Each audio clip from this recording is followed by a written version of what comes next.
this is Stephanie Weaver coming to you from the Recipe Renovator Kitchen, which is also the home of the Migraine Relief Plan.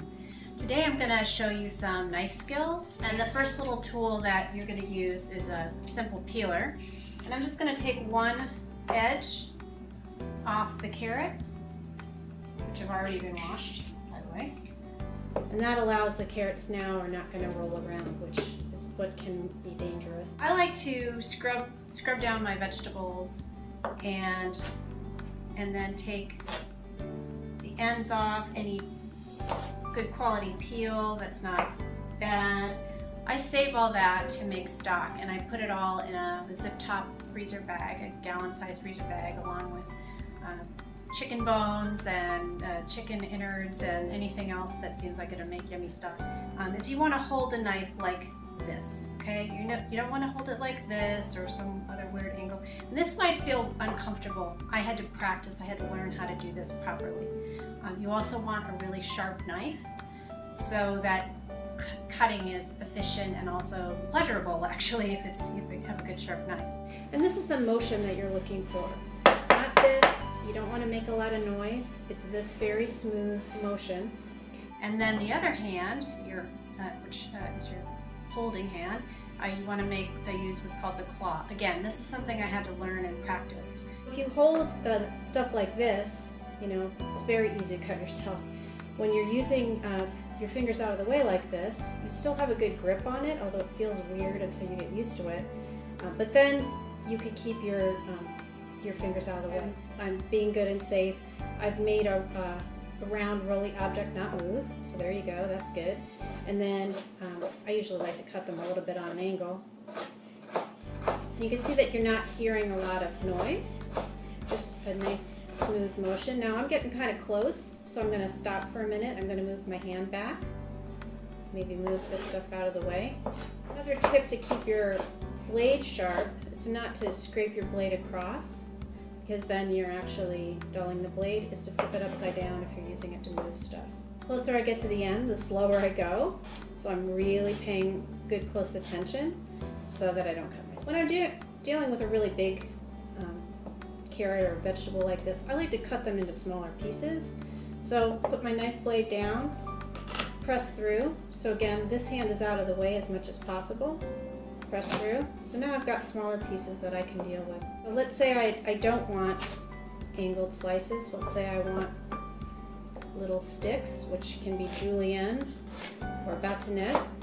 Bâtonnet is actually a very specific size, which I'm sure these are not, so don't yell at me that I'm not actually making bâtonnets. I'm sure that I'm not. And let's say we want to do dice. So this is too big of a pile to manage very easily. So I'm going to take half of it. I'm going to hold it together again with that claw shape. Now I can cut across them. They're nice and stable. I'm not trying to do too many at a time. And now I've got a nice dice. There's something really meditative and mindful about cutting up vegetables. So I like to think of it as a meditation. I'm creating food for us and for us to enjoy. Just cut them exactly the way I just did, right? But if you want to do a dice, what I usually do is cut them down the middle, maybe again. So again, kind of center it, knife point down, cut through. Now I've got 4 sticks. Now I can dice. And then last, in the Migraine Relief Plan, one of the things that's a little bit of a challenge is that we can't use regular onion, because onion is it's a very big trigger for a lot of people. But green onion is okay. The cleaned ends are fine, the clean tips are fine, and those will go into my bag for stock. So to chop up green onion, I usually, again, make them into just a manageable little pile. Now you can do this spend an hour when you get home from the grocery if your life allows you to do that.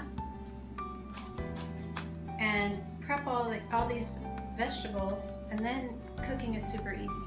So I wanted to show you this because these three together, carrots, celery, and green onion in this case, or also something called Mirepoix, which is a French word, a French cooking word, and it's a base for soups, for stews. You can put a bed of this down and set a chicken on it and roast it, and then have an incredibly delicious pan sauce.